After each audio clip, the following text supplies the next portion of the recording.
I hope their life is going well. I'm hoping they can handle their alcohol better than me. With me, all I knew is I couldn't stop.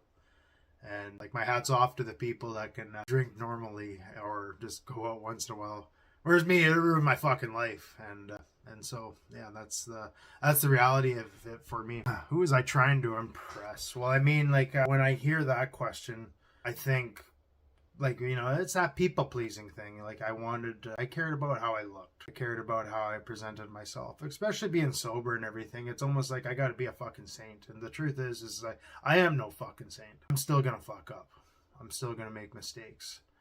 And like, now I'm accepting my whole self as I am. As long as it's in the principles of, like, I'm not harming myself or others. And when it comes to that place, it's like, that's when I need to remove myself. I'm not in the business of pleasing anybody.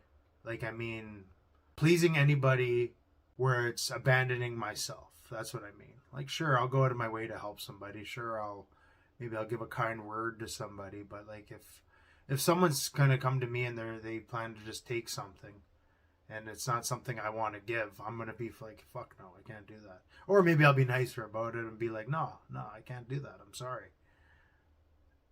And so, what did my inner voice sound like back then? Well, my inner voice was very, it is harmful to myself. Also harmful to others too. Like, I had a lot of thoughts that were going through my mind that were, destructive, and it was like either I was internally lashing out at myself, or I was externally lashing out at others, and it was one or the other. And honestly, I think the better one is externally, because I feel like it's, in a way, I'm preserving myself, and therefore it's like, in a weird way, it's kind of self-love, even though it might be hurtful or harmful to others back then. But yeah, my inner voice was not good at all. And it brought me into some dark, depressing places. I did not feel good about myself. I was full of shame and guilt. Like, I'm not happy with how I look, or, and I just beat myself up. There's nobody that could beat me up more than anybody, more than myself. And so that was something I had to look at and address. And so, that person, that inner voice that's happening inside, is like, that's the love that I need to give myself. That's what it triggers, is that. And so I need to be able to be like, you know what? I love myself. Like, yeah, there's times where I just, like, when I was exercising every day, and it was like 3-4 hours, when I didn't exercise, I felt shame and guilt. I felt like a failure. Like, I called myself all kinds of things. And don't get me wrong, like, I'm still training. I still go to the gym. I still go to boxing on a weekly, or try to on a weekly. And and there's days where I don't make it. But now I'm trying to be more compassionate to myself. And when, like, me, I'm trying to stay in I love fucking food, though, man. Like, that's one of my last frontier addictions. And I mean, I feel like I've done a lot on that.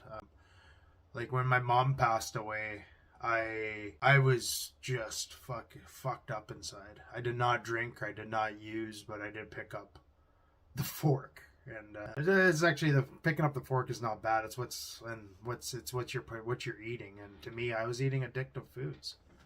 There's foods like M&M's, chocolate milk, and Miss Vicky's chips. Those are my kryptonite, and those are things I've stayed away from. I have not had any of those things, because I know how addicting they are, and they're not satiating foods. They're just for me to be addicted to, and so I kind of work on that on a regular, and that's like one of my most strong addictions. And so when I started cleansing myself from these foods, it sucked. It felt like I was like detoxing off drugs. I was getting cold chills. I was getting headaches. I was, feeling that body soreness, almost like from the flu or whatever. It's like, what the hell? Am I coming off heroin? Like, what the hell's going on here?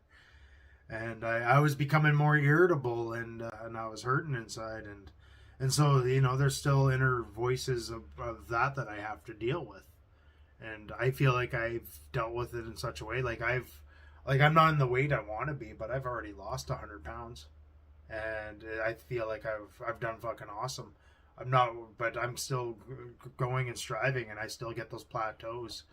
And so I think the most important thing is being kind to yourself when you're going through these things.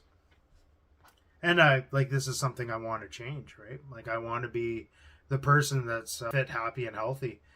And I feel like I am pretty fit, happy, and healthy for the most part. But there's always room for improvement, and that's what I'm going towards.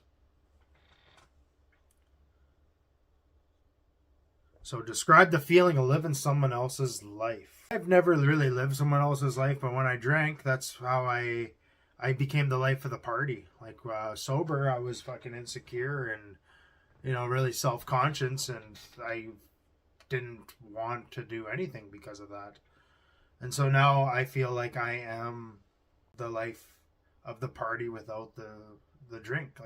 I can be anyway. I'm not feeling like that way all the time.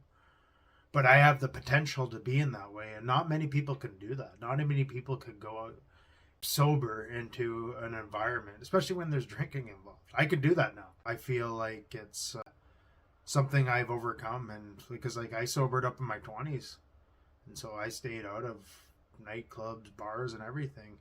And because now I go there to have fun and socialize, and back then meet women, and I did. It was fucking awesome. I met dudes too. They're fucking cool. It's cool to, you meet friends just being out there. So it's been good. And name the masks I wore. I still got a lot of different masks and stuff like that. I feel like I have different archetype characters that come out when necessary. But I think back then it was a mask of hiding and shame and pain and those kind of things. And now I'm taking those masks off, for myself anyway. Maybe I put it on in front of other people, but that's my own self-protection. So,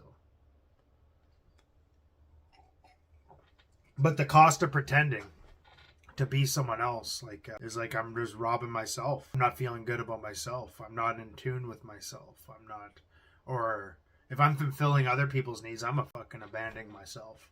So it's very important to kind of get a sense of establishing oneself. And that's one thing I've learned to do. And I have been pretty successful with that as of lately. I think the last 2-3 years, it's, I guess, not just a recovering addict or alcoholic, but a recovering nice guy who would be giving to everybody else, but not myself. And I feel like I've kind of been recovering from that. Or I'd say I acknowledged that probably about 10 years ago now. So, and it's like I said, these are the things that have enhanced my life, that have made me a better person. I feel like I'm more of a good guy than a nice guy. You know what I mean? I could still have my boundaries. I could still have I could express my wants and needs, and I go out and I fulfill them. I have that responsibility. I can do that. I don't need anybody else. I'm not going to be given to someone else hoping that they give back in a way. If I give to someone else, it's because I want to give to them. And that's a freedom. And it feels good. And I think about my mentor. He's the one that made all my necklaces. He passed away. His name was Art. And he said, give till you feel good and don't give anymore. And that's what I do today. And that's what I encourage you to do too.